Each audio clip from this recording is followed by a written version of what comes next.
할렐루야 여러분 반갑습니다. 오늘은 지난주에 이어서 사무엘상의 내용을 가지고 여러분과 함께 말씀 보겠습니다.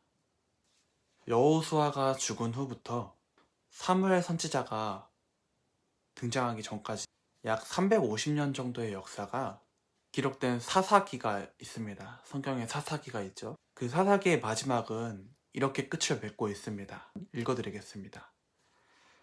그때 이스라엘에 왕이 없으므로 사람이 각기 자기 소견대로 옳은 대로 행하였더라.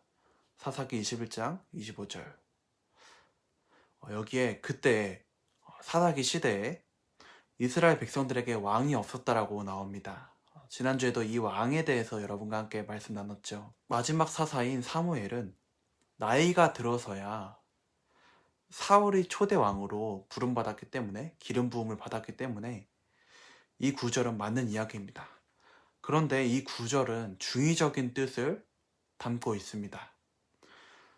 주변 국가들처럼 인간으로서의 왕은 이스라엘에게 없었지만 조상 대대로 이들에게는 왕이 있었습니다. 그분은 바로 하나님이시죠. 그리고 그 하나님은 그들의 왕으로 영원히 남아있기를 원하셨습니다. 그러나 그들은 하나님을 버리고 각기 자기 옳은 소견대로 행하였다고 오늘 성경에 나옵니다. 그렇기 때문에 이스라엘 가운데 왕, 하나님이 없었다라는 말도 맞는 말일 것입니다. 제가 아까 중의적인 표현이라고 얘기를 했습니다. 바로 이런 거죠. 결국 하나님 없이 살아가는 자들에게 얼마나 비참하고 참담한 일들이 일어나는지 사사기는 아주 똑똑히 기록하고 있습니다. 여러분, 우리는 어떤가요? 우리에게 하나님이라는 왕이 계신가요? 여러분, 우리에게 하나님이라는 왕이 계신가요? 우리의 마음의 중심과 삶 가운데 하나님이 계신지, 하나님이 정말 왕이 되어 계신지 한번 생각해 보았으면 좋겠습니다. 왕 대신 하나님의 뜻에 순종하지 않고 내 자신의 생각과 판단에 따라서, 그 기준에 따라서 자신의 소견을 따라서 살아가며 스스로 왕이 되어 있지는 않습니까? 오늘 말씀의 시간을 통해서 우리 하나님이 어떤 분이고 우리 왕이 어떤 분이신지 돌아보며 하나님을 다시 우리의 왕으로 모시는 그런 말씀의 시간이 되기를 소망합니다. 그리하여 진정한 왕은 누구인지에 대한 진지한 고민을 하는 우리 나무청소년부 친구들 되기를 소망합니다. 먼저 지난주에 이어서 사무엘상의 이야기를 다시 한번 살펴보겠습니다. 사무엘상의 스토리를 다시 돌아보면 1장부터 8장까지는 사무엘의 이야기가 나옵니다. 선지자 사무엘의 이야기가 나오는 거죠. 그리고 9장부터 31장까지는 사울에 대한 이야기 나옵니다. 사울. 그리고 사무엘상 15장부터 사무엘하 24장까지는 다윗에 대한 이야기가 나옵니다. 사울이 첫 왕이 되고 다윗이 그 뒤를 잇고 마지막으로 솔로몬이 나오는 거죠. 이것을 단일 왕국 시대라고 부릅니다. 왕정 시대인 거죠.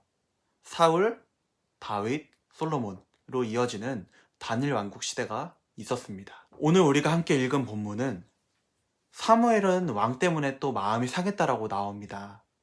이스라엘 사람들이 왕을 세워달라고 말했을 때 상했던 마음은 그 세워진 왕의 실패로 인해서, 사울의 실패로 인해서 다시금 슬픔 속에 빠져듭니다. 그리고 성경 전체를 통틀어서 가장 모순적인 하나님의 모습이 나옵니다. 바로 사울 왕을 왕으로 세운 것을 후회하시는 하나님이 나옵니다. 하나님에 대한 묘사가 그렇습니다. 여러분, 성경 속의 하나님은 늘 계획과 섭리 안에서 일하시는 하나님인데 오늘 성경에서는 하나님이 후회하시는 하나님으로 묘사되어서 나옵니다. 그런데 여러분, 하나님은 후회하시는 분일까요? 모든 것을 아시는 분이 선택하신 사울이 실패할 것을 과연 모르셨을까요? 아니면 인간의 실패를 알고도 내버려 두신 것일까요? 이 문제는 성경을 읽는 우리를 고민하게 합니다. 하나님을 향해 갖고 있는 우리의 이해를 잠시 내려놓고 오늘 말씀에서 뭐라고 하는지 한번 살펴보기를 원합니다.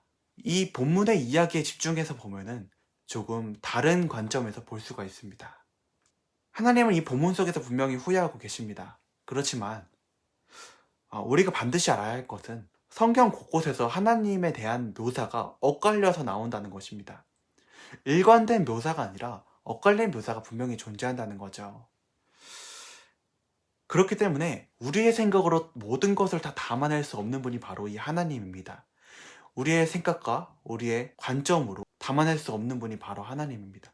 그만큼 광대하시고 다양한 묘사를 담고 있는 게 오늘 우리가 읽고 있는 성경입니다. 하나님은 이런 분이다 저런 분이다 라고 우리의 기준으로 분류하기보다 말씀 가운데 자신을 나타내시는 하나님, 우리가 받아들이자는 거죠. 사울은 실패하고 사무엘의 마음은 상해 있지만 하나님은 그 후회에 머무르지 않으시고 자기 백성을 위해서 다시 일하십니다. 이미 이새의 아들 가운데 그 뒤를 이어 왕이 될 것이라고, 그 왕이 될 사람을 준비해 두신 것처럼 주님은 우리를 위하여 일하고 계십니다. 하나님이 선하시다는 말은 어떤 뜻일까요?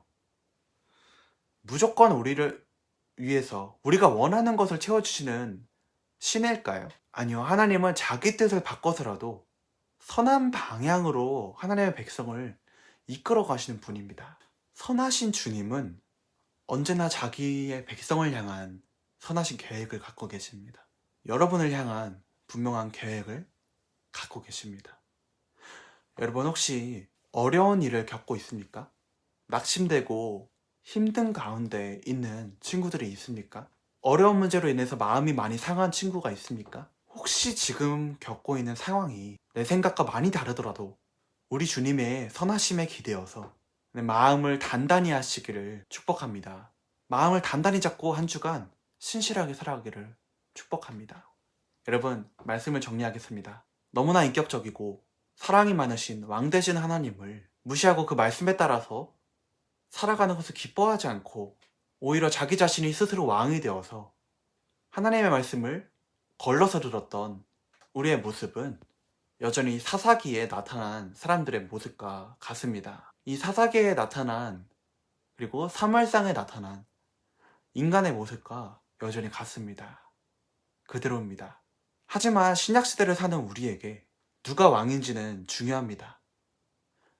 비록 성경 속에서 사울 왕은 실패했지만 하나님은 여전히 그들의 백성 가운데 왕이 되기를 원하셨던 것처럼 우리에게 누가 왕인지가 중요합니다.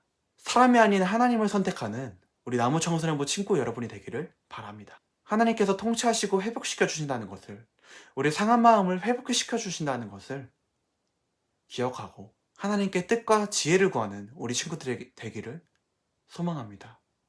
사랑하는 여러분, 낙심한 자를 다시 일으켜 주시는 하나님을 기억하고 한 주간 마음을 단단히 하며 살아가기는 우리 나무청소년부 친구 되기를 소망합니다. 기도하겠습니다. 살아 역사하시는 주님, 우리가 사사기와 사무엘상을 보면서 실패했던 왕이, 그리고 그 왕을 원했던 백성들의 생각이 철저하게 실패했다는 것을 보았습니다. 하나님, 그러나 여전히 살아 역사하시는 하나님을 우리의 왕으로 모셔서 살아가는 삶의 중요성을 우리가 이 말씀을 통해서 다시 깨달아오니 주님, 우리의 왕으로 한 주간 일하여 주시고 우리의 마음 가운데 통치하여 주셔서 우리가 하나님의 백성으로서 하나님 나라를 살아갈 수 있게 하여 주시옵소서. 살아 역사하시는 주님, 우리 마음 가운데 임재하여 주셔서 성령 하나님으로 말미암아 우리가 주님의 뜻 안에서 살아갈 수 있게 하여 주시옵소서. 예수 그리스도의 이름으로 기도드렸습니다. 아멘.